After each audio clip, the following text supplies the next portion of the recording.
Hi, this is Melinda with Melinda Howard Art. Today I'm going to show you how to make these bookmarks using a little different technique than I've shown you before. Instead of watercolor for the background, I used alcohol inks in a much different way than I've used them before, and acrylic paint.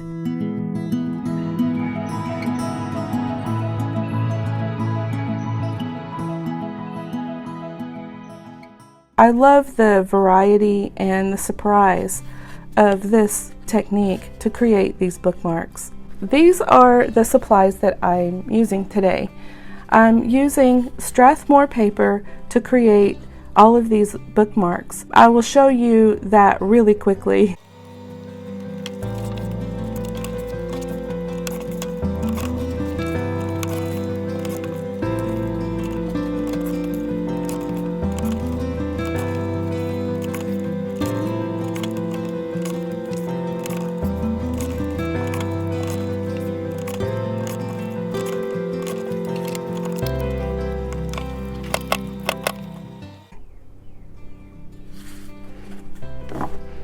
I will also be using a gel plate. These are really fun.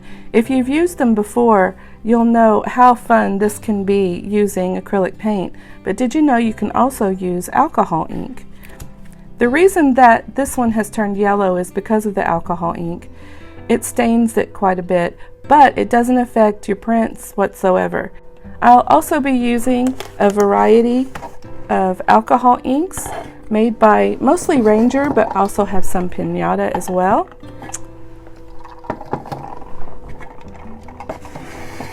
I'll be using this bulb made by Ranger as well, and you just squeeze it to blow air, and this will move the alcohol ink a little bit, plus it will help it to dry quicker. I'll also be using a little bit of alcohol lift ink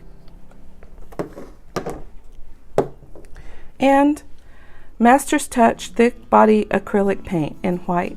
I might use some other colors, but mostly I'll be using the white to pull the prints. I also have beside me mixed media paper that I can roll my brayer to clean it off so that I can go to the next print. I'll be using some baby wipes, really important to have handy, and some stencils. These are some well-loved stencils, as you can see. A lot of them are stained by the alcohol ink, which is completely fine with me. I think they're absolutely beautiful. And I will be using this speedball brayer. I'm going to pull out my gel plate. Now, I do want to tell you the size of my bookmarks are 7 by 2.5, and this is the same size that I've used in the past. This gel plate is a 5 by 7, so they fit perfectly side by side. So I can do 2 at one time and not have to worry about completely changing it for each and every one. So it works out nice. I'm going to start out by using, let's say, Dandelion and Limeade. I love Limeade. It's a really awesome color. And then I will contrast it a little bit with some really pretty pink. This one is by Pinata. So I'm going to add some yellow here, some Dandelion, and then some Limeade.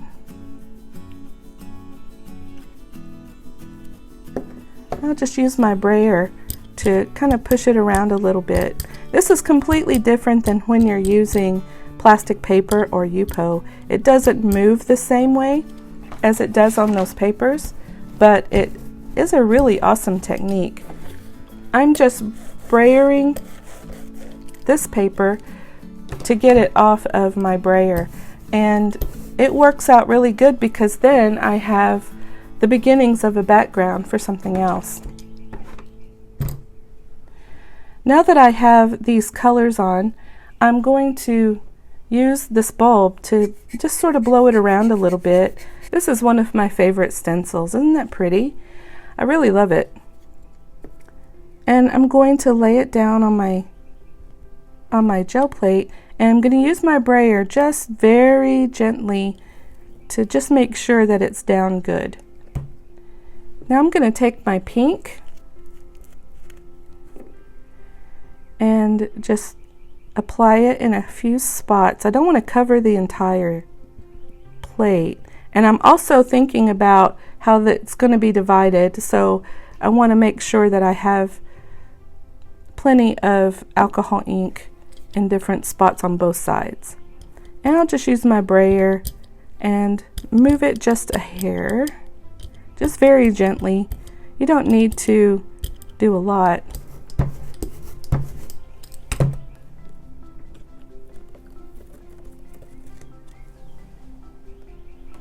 Alright, and now I'm just going to blow it again very, very gently. I don't want to move it too much.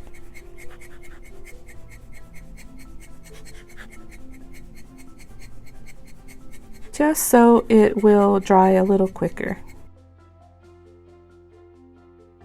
And I may even just tap my bottle just a little to give a few little spots of pink.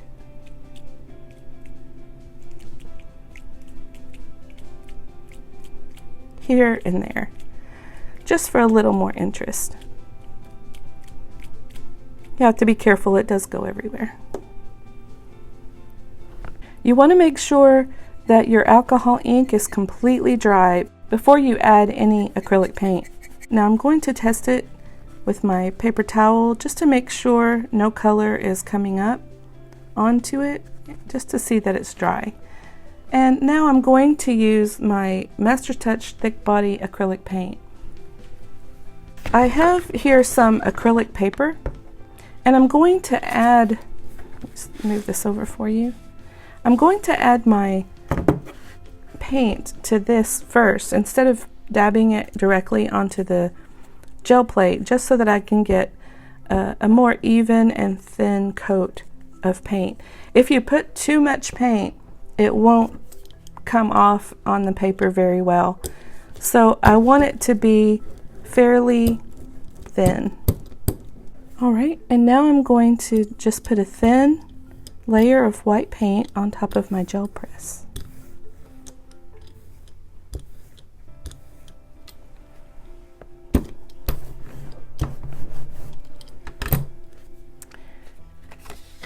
And this paper, one side has a little bit more texture and one side is a little more flat.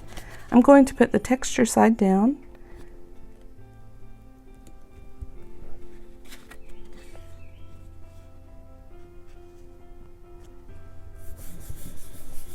And then just rub it really well and pretty firmly so that it gets all of the layers onto the paper.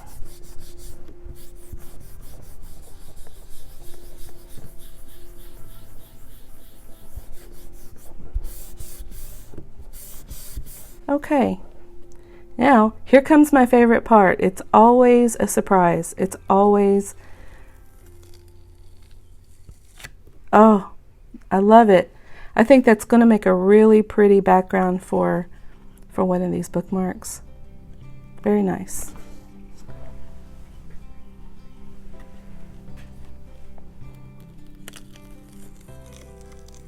Oh yeah, I like it.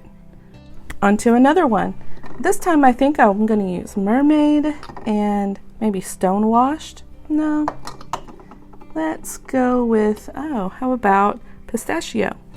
And then for a contrasting color, I believe I'm going to try, let's try this Honeycomb. That might be interesting. Now the Mermaid is a pretty strong color, so I don't want to use too much of it. I'll just put a little bit here, a little bit here, maybe here. And then for the Pistachio, just fill in the middle maybe. Now I could use my brayer again like I did before, but you can also use the bulb and just sort of move around your color. And if you'll notice, I'm kind of doing it in the middle of each bookmark.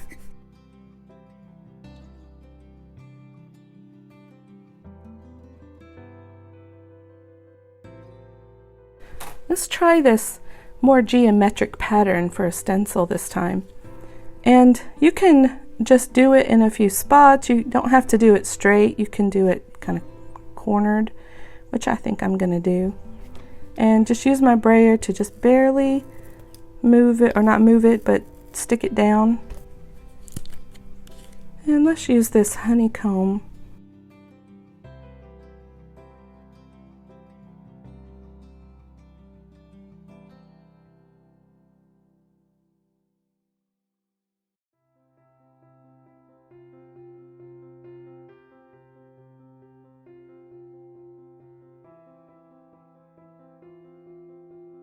I can blow it around like this, or use my brayer.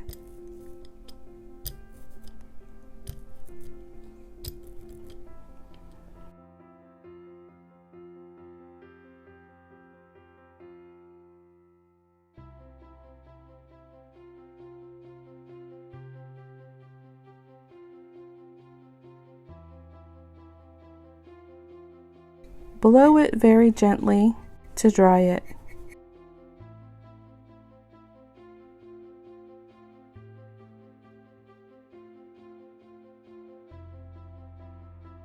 And we'll come right back as soon as it's completely dry. Okay, I believe it's dry enough, and I'm going to fill my brayer with some white paint. Again, not too thick.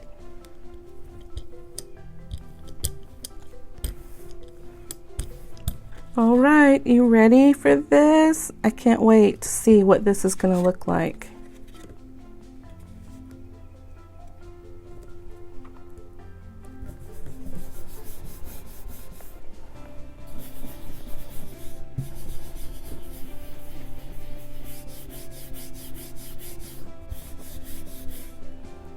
All right, let's see. Ooh, that's very cool. Now, in this area where there's a whole lot of white, I may just leave that white there. It's really good to have a little bit of white still on your background. Or I may spray a little distress oxide spray or something like that. Nice. I think these will make really nice backgrounds. Very different.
Let's do something a little different this time. I'm going to use some cobalt teal thick body acrylic paint first before I put on my alcohol ink.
Okay, so here are some of the backgrounds that we created today. Actually, this is all of them. And then I have some that I have created in the past as well. And some of them I really love and they turned out great. Some I'm not so happy with. But I want to show you a couple of things that you might want to do to enhance some that you may not like as much. So for instance, this one, it didn't print off as well as I really liked. So I did spray it with some Distress Oxide spray. These are by Ranger as well. I really like just spraying a little bit, and I've already done this one so it would be good and dry. I have this little ink pad that I got at Hobby Lobby. I'm going to distress the edges by just rubbing. This is chocolate brown, and I'm going to just rub the edges like this, just to give it sort of a little bit different look, like an antique look.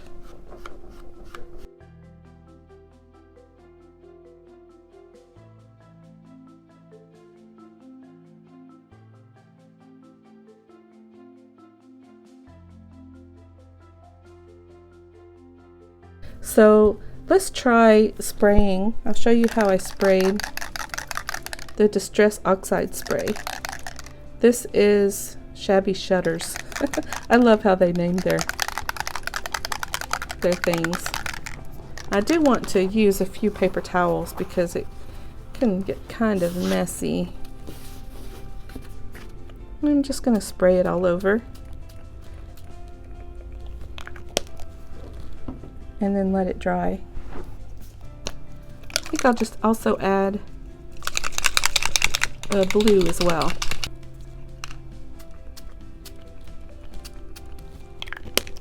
And I'm just going to let that dry. Here's another one that didn't turn out really good. I don't really like some of how this background looks, so I want to add something to it. I really like some parts of it, but I don't like this part here. I have a yellow acrylic ink, and maybe just fill in this area here, maybe add a little bit there and here, and we'll see how that looks. It will dry a little lighter than it looks at the moment. I'll just use my brush, kind of move it around.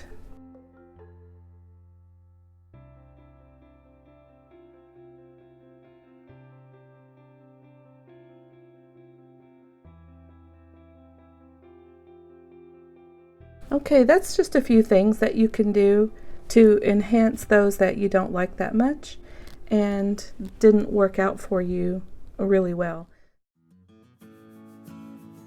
I tried all kinds of different inks. I tried the pens that I normally use, which are the Uniball Signos. I tried microns. I tried all different kinds of ink, like acrylic ink. I tried Noodler's ink and carbon black. I tried all different inks, and the only thing that really worked on this kind of background, because of the alcohol ink and because of the acrylic paint, it's really difficult for it to be drawn on top of. So the Bombay Black India ink with a dip pen worked the best. Now, if you've never used a dip pen, I highly recommend that you try it out. And it becomes waterproof once it's completely dry. So it works out great. Here's one that I've done before, and I really like it. I just looked at a reference photo of a tulip and just drew it and added a few things that I wanted to add, like the leaf. You don't have to do exactly what you see in your reference photo. A tulip is fairly easy as well, and you can make them big or small. I'm going to do a smallish one here, and I'm going to make it this direction. The thing about a tulip is at the bottom, you want it to be a little more squared off, not quite as round. And you're going to put several of the layers in it.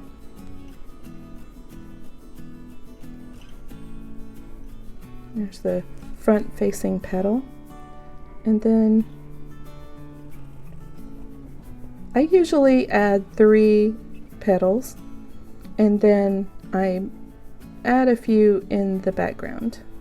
It usually works out pretty well. And then just a fairly thick straight stem for a tulip. The leaves are usually just as tall as the flower itself.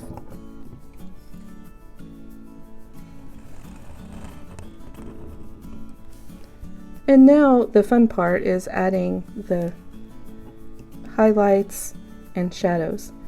Now for a tulip, the bottom here where the stem is underneath the tulip will be fairly dark.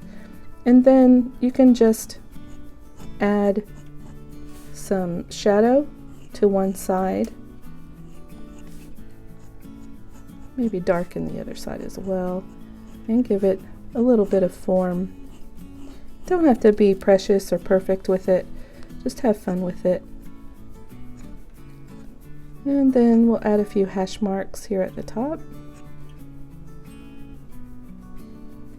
And darken a little bit where the tulip's leaves overlap each other, and that gives it a little bit of interest as well. And then at the bottom, because it'll be curved under, we'll have some hash marks as well.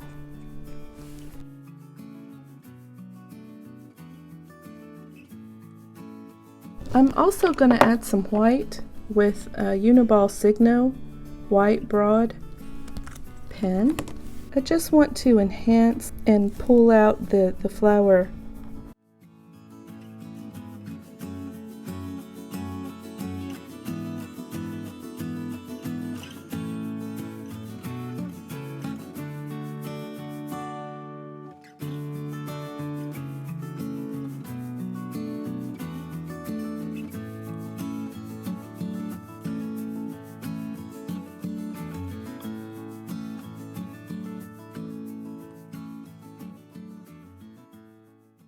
I thought this one was really interesting.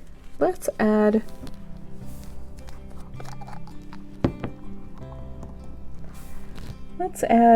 maybe a daisy. Those are really my favorite flower.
do something similar to this. Just a sunflower that is kind of off of the paper.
So here are a few that are completed.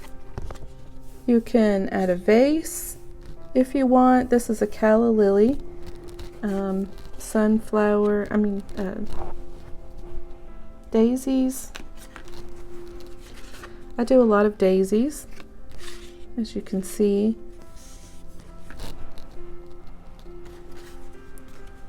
Maybe some bluebells. They're very easy to draw. I'll show you that one at some point in a different video. There's a tulip. This is a tulip as well, but it's an open tulip. I don't know what kind of flower this is, but I saw a picture of it and I liked it. And of course my sunflowers and roses. A couple of different styles. There's another rose and another tulip and another daisy. Thank you so much for watching. If you haven't subscribed, I encourage you to do that, and like this video if you do like it. Have an awesome week. God bless. Bye-bye.